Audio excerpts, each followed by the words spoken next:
Welcome back. If you've seen my last video, you'll be familiar with why I'm doing this series of videos. But just to give you a recap, I record in a fairly poor recording environment, like many of us have to, and I'm on the endless hunt to find better microphones. With the last video, I explored a number of short and regular shotgun mics. And in this video, I'm going to be looking at some STCs and a microphone that, frankly, can't be described. It's so unique. So I've used the same testing methodology as the last video for this one, just to remind you of what that is. I have set peaks to be between -20 and -12 when speaking at normal volume to make sure that I wouldn't peak when getting loud. I've read out 20 sentences, which range between 1 and 9 words, testing character voices, sibilants, plosives, proximity effect, loud speaking, whispering, particularly warm sentence, etc. I have then normalized those sentences to be the same. If there are any mistakes, I have left them in. Just to recap one particular thing. I'm not going to go through all the polar patterns that I did last time, but what I want to show you is firstly the normal cardioid pattern. Secondly, the lobar pattern, which historically has always been the most effective at reducing noise away from the front lobe. And then this unique pattern, which is a second order cardioid pattern, which is, I believe, created by recording two cardioid patterns together and then doing clever magical audio stuff. And you end up with noise rejection everywhere, with one downside, which I will come back to. So I am comparing 4 microphones, and first up is my baseline microphone. That's my day-to-day microphone. That's the Neumann TLM 102, which I adore. I've covered this in the last video, but I'll recap it again. Pulling up the frequency response curve, we can see there's a well-controlled bass. The roll-off does start quite low, so it does require a little bit of extra EQ when processing the audio, but it's very good raw. There's this lovely boost to clarity up at the top, and then there's this slightly odd dip in the curve, which slightly impacts the clarity of the voice if you happen, as I unfortunately do, to also seem to have a dip in your natural registers at that same point. It's a quiet microphone, 12 dBA self-noise, and as such, the noise floor I was getting in recording was around about -66. As I said, this is my day-to-day microphone. I love it. I prefer it to the TLM 103 on my voice. It's not cheap.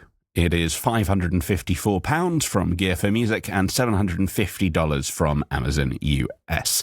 Our second microphone is an entirely different kettle of fish. It's a small diaphragm condenser microphone. This is the Sennheiser E614 here. It is tiny. It is nevertheless twice as heavy as the phenomenal Deity 3S. It has, as we will pull up here, a gradual roll-off that starts quite high, above 200 hertz, which I would expect to harm the depth of my voice in a raw recording. Similarly to the TLM 102, there is a boost to the presence and air area up at the top. But unlike the TLM 102, there's also a boost to the area at which sibilants are most likely to appear. This tends not to be a problem for my voice. I don't have a particularly sibilant voice, but for higher pitch voices and many female voices, there does tend to be more sibilants because there is higher registers in the voice. So this might not be the best microphone for that.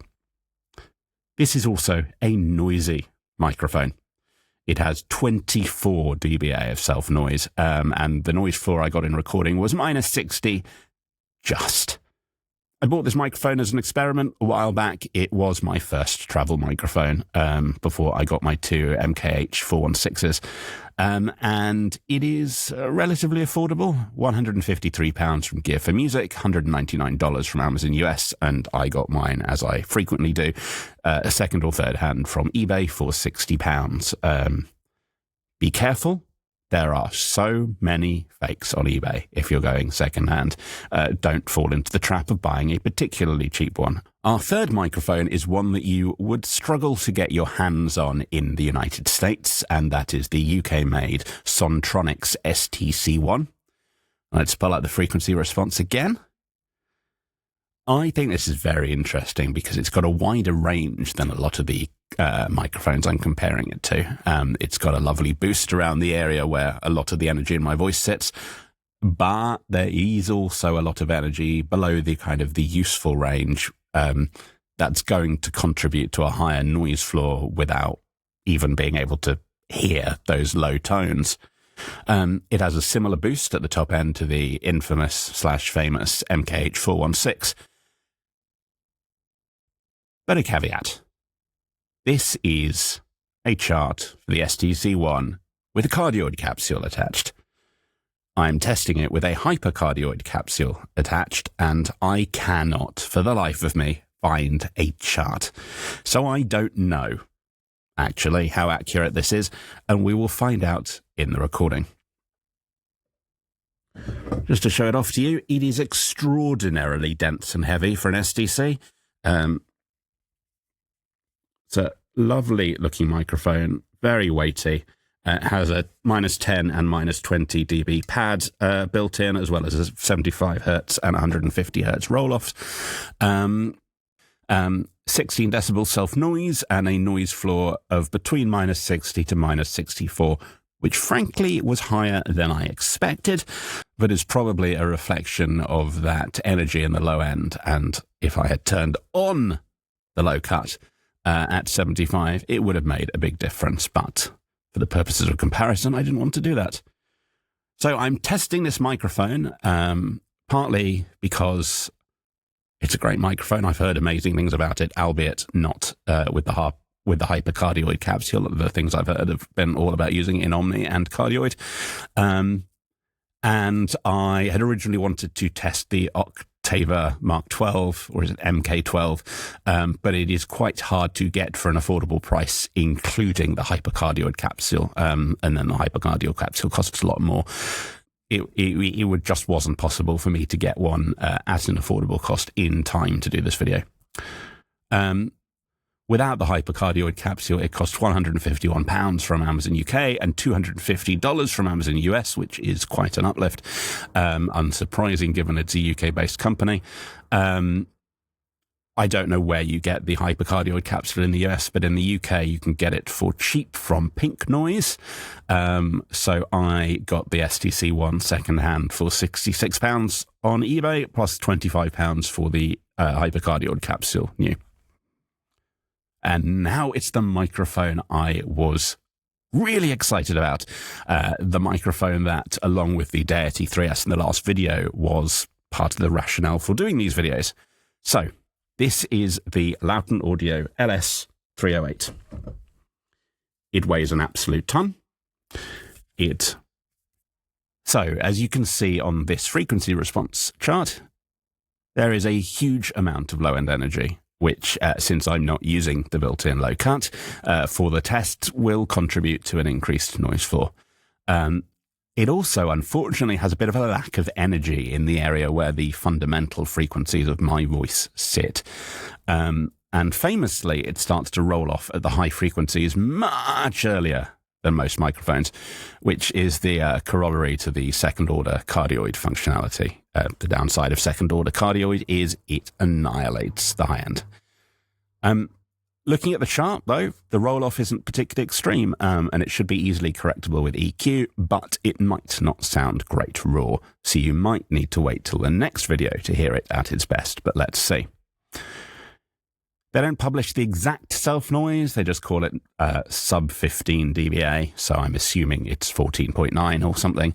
And the noise floor was comfortably between minus 60 and minus 66, which honestly, given the off-axis rejection, is extraordinary for this microphone. I was expecting a much lower noise floor. I was expecting to be able to get below minus 70. And I think that's partly because it is incredibly awkward to mount this microphone in a small space like the ISO box. And also it's capturing all that energy at the low frequencies. So I'm primarily excited about this microphone because of the noise rejection. No more problems with planes flying overhead. Might even reduce some of the reverb in and the boxiness in the ISO box, but let's see. The LS-308 is £389 from Gear for Music and $435 from Amazon US. Again, I got mine secondhand from Reverb, and it cost me £300, so a small saving. Let's start with the comparison tests. Cue dramatic music. Cue dramatic music. Cue dramatic music. Cue dramatic music. Or don't, we're not your mom. Or don't, we're not your mom. Or don't, we're not your mom. Or don't, we're not your mom. Crunchazoids. Crunchazoids. Crunchazoids. Crunchazoids. Now, imagine the perfect espresso. Now, imagine the perfect espresso. Now, imagine the perfect espresso. Now, imagine the perfect espresso. Precision is not an option. Precision is not an option. Precision is not an option. Precision is not an option. Talk to someone who gets it. Talk to someone who gets it. Talk to someone who gets it. Talk to someone who gets it. I don't think we should go in there. I don't think we should go in there. I don't think we should go in there. I don't think we should go in there. I brought you a spoon. I brought you a spoon. I brought you a spoon. I brought you a spoon. Oh, it's a lovely day to be a me. Oh, it's a lovely day to be a me. Oh, it's a lovely day to be a me. Oh, it's a lovely day to be a me. I'm the best magical dog. I'm the best magical dog. I'm the best magical dog. I'm the best magical dog. All are safe under my protection. All are safe under my protection. All are safe under my protection. All are safe under my protection. Roll up, roll up, roll up, roll up, roll up, roll up, roll up, roll up. You just got mud on my shoes. You just got mud on my shoes. You just got mud on my shoes. You just got mud on my shoes. I was never in the shadows. I was never in the shadows. I was never in the shadows. I was never in the shadows. Client said it'd be easy. Client said it'd be easy. Client said it'd be easy. Client said it'd be easy. I'm going to count down from 3 and then... I'm going to count down from 3 and then... I'm going to count down from 3 and then... I'm going to count down from 3 and then... Kill them all. Kill them all. Kill them all. Kill them all. She sells seashells by the seashore. She sells seashells by the seashore. She sells seashells by the seashore. She sells seashells by the seashore. Peter Piper picked a peck of pickled peppers. Peter Piper picked a peck of pickled peppers. Peter Piper picked a peck of pickled peppers. Peter Piper picked a peck of pickled peppers. They're right behind you. They're right behind you. They're right behind you. They're right behind you. All right then. I have got quite a lot to say. First up, the TLM-102. It is just the baseline mic for comparison, so I won't say much. I love the way it sounds. There's a reason it's my day-to-day microphone. I'm particularly a fan of the integrated pop filter. I like not having one kind of in my face, and I love that it's a small microphone. When it comes to the proximity effect, it has my favourite tone. If I talk up really close like this, I love the tone of this microphone. But to my surprise, the Sontronics STC-1 came very, very close in sounding good. Sounding like this. Precision is not an option.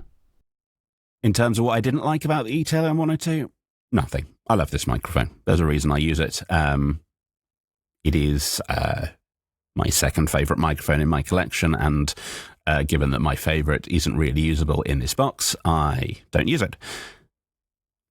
Second microphone up was the E614. It is probably the best of the lot for the loud noises, such as crunchazoids and all are safe under my protection, which were recorded at a much higher spoken volume than the rest, despite being now normalized to be the same. So what I don't like about the E614, it is not as warm as the TLM-102. I think it's more sibilant than the 102 as well, and most of all, the noise floor is too damn high. It has been a great mic to start my travel kit off with, albeit one that I subsequently replaced with the MKH416 once I got two of them, and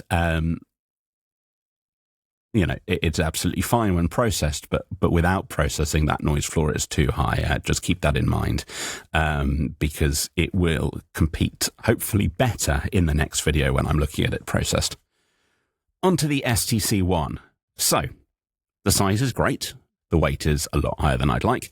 I appreciate the built-in low cuts, and the pads make it a very flexible microphone. And at certain frequencies that work particularly well with my voice, I do think it has the nicest tone. In fact, it has a nicer tone than the TLM-102 at points. It is also warmer than the E614, comparable to, if perhaps not quite as warm as the TLM-102. And to my absolute shock, it performs better than the 102 at the I don't think we should go in there line, which tends to make everything vibrate and brings out the worst in every single microphone.